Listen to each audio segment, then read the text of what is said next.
The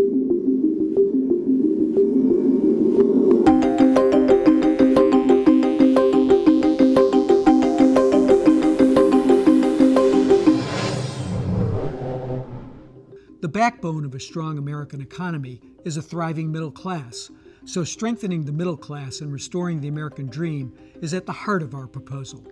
The plan we offer today is built on fiscal discipline, a more efficient government, shared responsibility, and needed investments.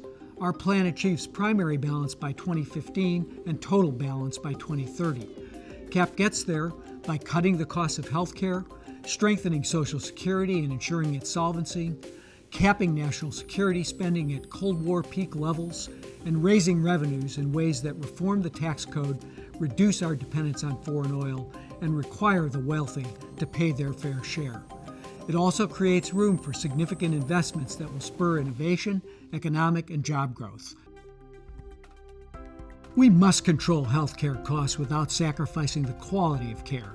We can do this in Medicare and Medicaid by focusing on keeping people healthy, investing in technology innovations, paying for quality, not quantity, by implementing the reforms in the Affordable Care Act.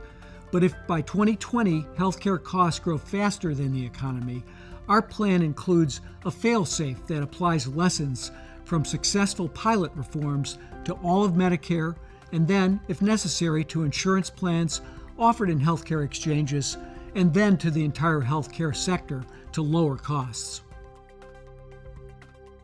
Social Security pays for itself.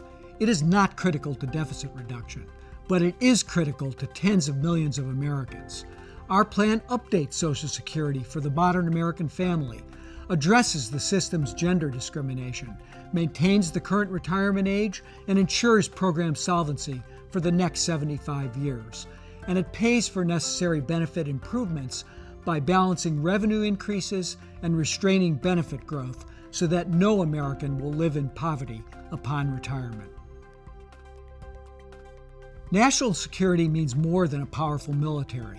It means effective homeland security and a range of diplomatic and economic development activities abroad. That's why we've constructed a unified national security budget to budget for the country's total defense. We also propose specific cuts in the current defense program to better align spending with our military's needs and strategy. In 2016, we set our unified security budget at $700 billion, a level of spending equivalent to 1986 during the height of the Cold War, adjusted for inflation. Investing in people and technology is and always will be key to our national competitiveness. That's why we propose to double spending on science and technology research, increase funding for K-12 education, pre-K and Pell Grants, and invest 20% more in transportation and infrastructure. We must remain the most innovative and imaginative economy on earth. These investments put the American dream once again within the reach of every young person in America. Tax revenues must be part of a plan to balance the budget, make investments our country needs, and keep our promises to vulnerable Americans. There is no alternative. Our plan increases revenue through tax system reforms, including closing loopholes for the wealthy, simplifying personal income tax rates, and cutting taxes for middle-class and lower-income families. Our plan adopts the Clinton-era top tax rate alongside a temporary surtax of 5% for those who earn over $1 million per year. This surtax expires when the federal budget is balanced. The top capital gains tax rate would return to the level signed into law by President Reagan.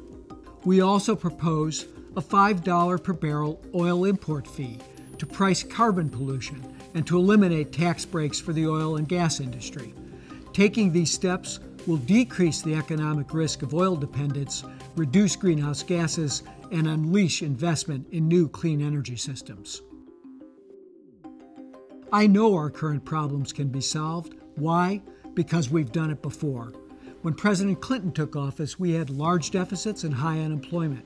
So we focused on what works, credible fiscal discipline, and the right investments that gave us a budgetary surplus and historic economic and job growth.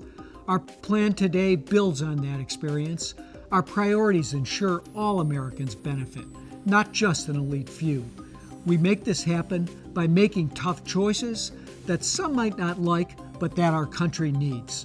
Our plan is fair and focused, delivering effective and efficient government to promote opportunity for all Americans.